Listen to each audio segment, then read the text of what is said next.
You are never going to believe where this story takes us. It ends up uncovering a multi-generational mystery that involves the sacrificing of children by a local murderous pervert doctor. To that end, we open on October 12, 2013, and learn that we'll be following along with Mia, a young woman preparing to make a documentary about Alzheimer's. She and her crew pull up and meet Sarah Logan, the daughter of their subject, and find her to be enthusiastic about the attention. Sarah takes them around back to meet her mother Deborah, the potential subject of their film. As they talk, we learn that the benefit of participation involves getting a cut of some of that sweet, filthy grant money. Deborah's out in the woods clearing some brush with her close friend and neighbor Harris. She makes it very clear up front that her interest revolves around education only. No exploitation, if you please. But despite reassurances, the vibes ain't right, and she attempts to excuse herself from the project. It takes a little convincing, and despite the free sample of privacy intrusion, we flash forward to 1 week later as the crew returns to set up. Gavin seems somewhat dissatisfied with the amenities and likes to touch and move things. Not a good way to ingratiate oneself.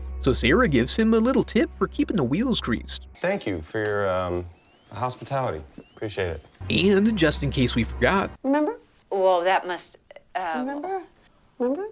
Deborah has Alzheimer's. We then enjoy a rough cut of Mia's intro, wherein she explains her intent to not only record the struggles and effects this terrible disease has on the patient, but also the physiological effect it has on the caregivers. In their first talking head segment, Deborah fusses over trying to fem up her daughter, and then they discuss some of her earlier experiences with the disease. Through some B-roll, it's revealed that Deborah is in the earlier stages of advancement. And in discussing her personal history, we learn that after her husband died, she started her own switchboarding business, making her the hub of the town and very much hot to trot in her time. As they continue to roll and follow her along during her daily routines, it's revealed that even small things are becoming complicated and that she's cognizant enough to understand the deterioration taking place. Once we've exhausted the dailies, we catch up to what they're currently filming. Just your basic run-of-the-mill gardening, as unsettling as that can be. Luis also wires the house up with a variety of second-unit cameras. The quiet interlude is interrupted by Deborah holding Gavin at knife point. Possibly an overreaction, but she does suspect him of absconding with her personal belongings. She's consoled only with great effort, but Gavin is not so easily placated. The crew then spreads out to try to find her precious spade, which is eventually located in the freezer. Sarah hopes this will help smooth things over, but Deborah, we come to learn, has no chill.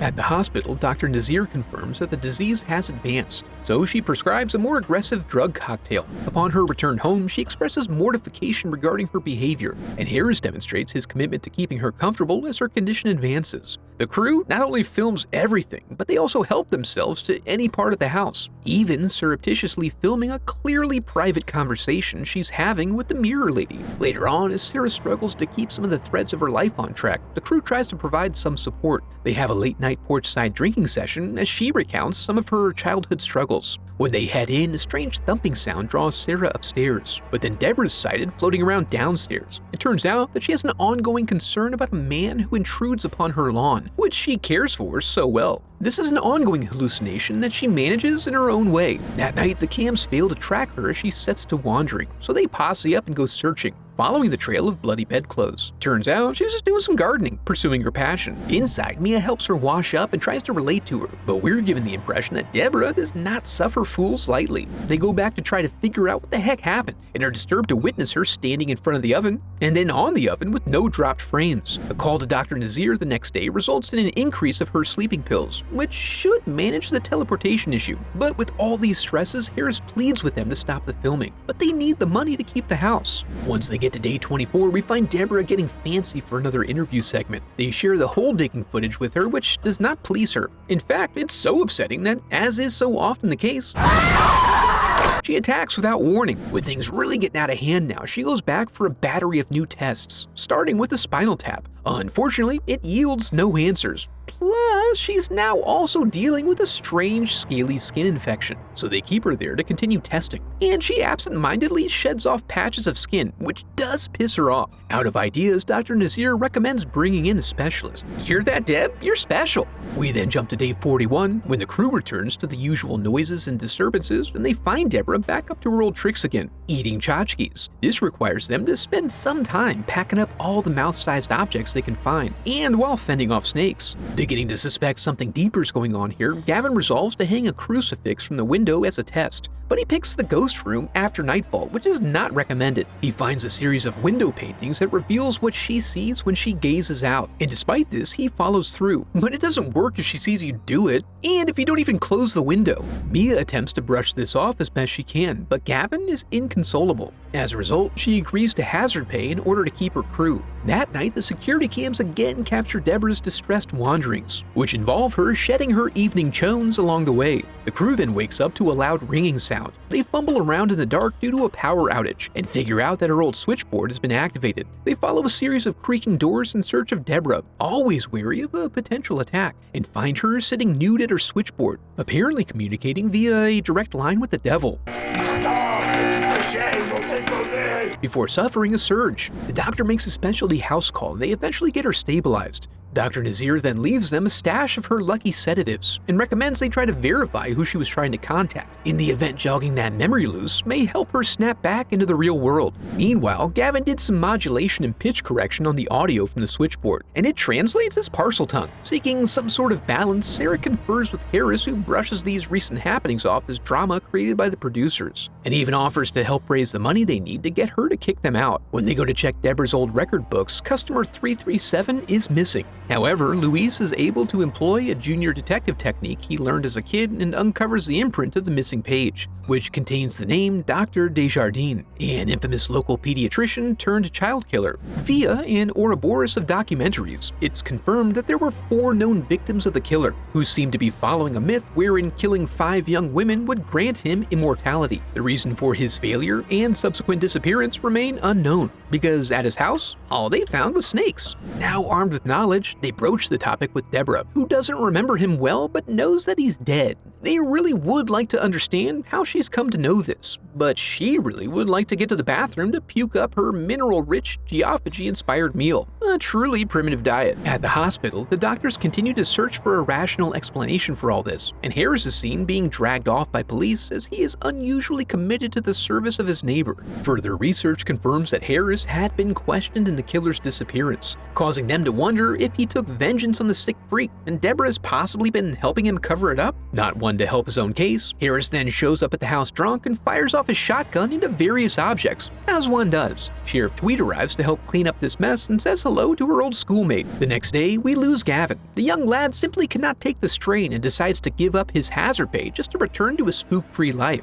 Meanwhile, at the hospital, Deborah's bed is found to be empty. Security footage shows her roaming the halls with a young cancer patient. The hospital's put on lockdown, they go searching for her in every dark corner, eventually finding her in timeout. Dr. Nazir is able to calmly separate the two, which makes Deborah quite angry. Desperate for answers, Sarah starts pressing the local clergy about one of them exorcisms, which he claims is pure fantasy. But we've seen enough true story movies to know he's full of it. As Harris continues to watch over Deborah, they take the next best step to solve their problems. Visiting an anthropologist, he confirms that in many cultures there are myths of spiritual parasites that latch on to the weak and infirm. He witnessed a mother take on the mannerisms of her recently deceased son for several months, only being freed of this hallucination upon the burning of the boy's remains. Day 60 throws us for a loop as Harris unexpectedly uses his visitation time to relieve her of her restraints. Now free, she unexpectedly begs for death, which he attempts to oblige. Unfortunately, a TV mounting mishap crushes his vertebrae. When Sarah arrives, Harris uses what may be his last chance to confirm that she was to be Desjardins' 5th victim. But Deborah spaded that sick bitch right in the neck.